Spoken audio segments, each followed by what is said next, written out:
అండి welcome back to Bagi left long. ఈరోజు recipe వచ్చేసి రెడ్ చట్నీ అండి, అదే టమాటో చట్నీ అనమాట. మనకి హోటళ్ళల్లో టిఫిన్స్కి ఇస్తారు కదా పల్లి చట్నీతో పాటు రెడ్ చట్నీ, అదనమాట. నా స్టైల్లో ఎలా చేసుకోవాలి అనేది చూపిస్తే వచ్చేసేయండి. గుంత పునుగులు విత్ రెడ్ చట్నీ అనమాట. కాంబినేషన్ మాత్రం చాలా బాగుండిద్ది. ఒకసారి మీరు ట్రై చేసేసేయండి నా స్టైల్లో. ఇప్పుడు 1 టేబుల్ స్పూన్ మినపప్పు, 2 టేబుల్ స్పూన్స్ పచ్చెనపప్పు, అంతే ఎండుమిర్చి ఒక 5-6 అనమాట.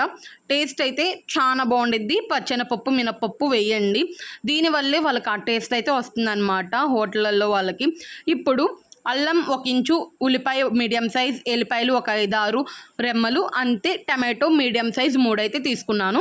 ఇలా కట్ చేసేసుకొని మంచిగా ఆయిల్లో దినుసులతో పాటు టమాటో స్కిన్ ఊడేదాకా మంచిగా ఫ్రై చేసుకోవాలి సిమ్లో పెట్టి. ఇప్పుడు చల్లారాక మిక్సీ జార్లోకి అయితే తీసేసుకుందాం.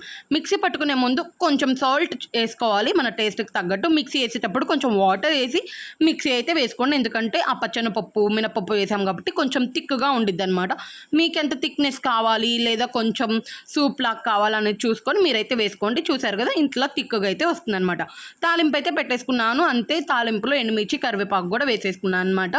ఇప్పుడు చట్నీ నాకు ఇంకొంచెం పలసగా కావాలి అని మిక్సీకి ఉన్నది కదా, ఆ వాటర్ కూడా కొంచెం వేసి అయితే ఇట్లా పలసగా చేసుకున్నాను అనమాట. మీకు థిక్గా కావాలన్నా పలసగా కావాలన్నా వాటర్ అయితే అడ్జస్ట్ చేసేసుకోవచ్చు. ఇప్పుడు గుంత పునుగులు ఎలా వేయాలో చూపిస్తా, వచ్చేసేయండి. అట్టుపిండి అనమాట, నేనైతే అట్టుపిండితో వేస్తున్నాను. అట్టుపిండిలో మీడియం సైజు కట్ చేసిన ఆనియన్స్ వేసుకొని, అంతే 1 టేబుల్ స్పూన్ పసుపు, జీలకర్ర, అల్లం పేస్ట్ అయితే వేయండి, కంపల్సరీగా టేస్ట్ బాగుంటుంది. ఉప్పు కారం వేసేసుకొని మంచిగా మిక్స్ చేసేసుకోవాలన్నమాట. దోశ పిండిలో ఉప్పు కారం బదులు అల్లం పేస్ట్ ఇవి కూడా వేయండి, ఉప్పు కారంతో పాటు చాలా బాగుంటుంది, అసలు స్కిప్ చేయొద్దు ఫ్లేవర్ మాత్రం. ఇప్పుడు గుంత పునుగులు ప్యాన్ అయితే తీసుకోవాలి. పెన్ తీసుకొని మంచిగా ఆయిల్ అయితే అప్లై చేసేసేయాలన్నమాట గుంతల్లో. ఇప్పుడు ఏముంది, ఒక్కొక్క గెరెట చొప్పున అన్ని గెంటెలు వేసేసుకోవడమే. గుంత పునుగుల్లో గంటలు వేసేసుకొని మళ్ళీ పైన ఆయిల్ అయితే స్ప్రెడ్ చేసుకోవాలి. ఆయిల్ స్ప్రెడ్ చేసుకున్నాక ఒక 1 మినిట్ అంతే ఉంచేసి మూత అయితే పెట్టేసుకుందాం. ఆవిరికి అయితే పైన కూడా మంచిగా ఉడుకుతాయి అన్నమాట. సిమ్లో పెట్టి నిదానంగా ఉడికించుకోండి, మరి హైలో పెట్టి అయితే ఉడికియొద్దు. ఇప్పుడు చూసారు కదా మూత తీసాకైతే నాకు ఇలా ఉందన్నమాట.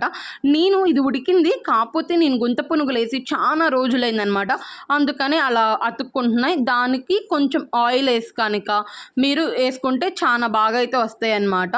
నేను చాలా రోజులు అయిపోయింది వేసి, అందుకని ఇట్లా అయితే వస్తుంది. మ్యాక్సిమం 6 మంత్స్ అయిందనమాట నేను ఈ గుంత పునుగులు ప్యాన్ వాడి, అందుకని.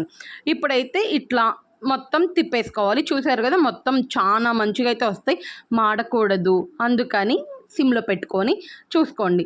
మాడితే ఆ టేస్ట్ అనేది అయితే పోతుందన్నమాట. మంచిగా ఇట్లా ఉడికాక తీసేసుకోవడమే, మనకి తెలుస్తుంది ఆ కలరు. అదైతే ఇట్లా తీసేసుకొని రెడ్ చట్నీలో పెట్టుకొని సర్వ్ చేసేసుకోవడమే అనమాట. ఈ రెడ్ చట్నీ దోశల్లో కానీ ఇడ్లీలలో కానీ చాలా బాగుంటుంది. ఒకసారి ట్రై చేయండి. రెసిపీ నచ్చిందా లేదా కామెంట్ చేసేసేయండి. ఇంతే, సపోర్ట్ చేయండి, సబ్స్క్రైబ్ చేసుకొని వెళ్ళండి. నచ్చితే కామెంట్ చేయండి, అంతే. ఒక చిన్న లైక్ కూడా మరి వెళ్ళొస్తాను.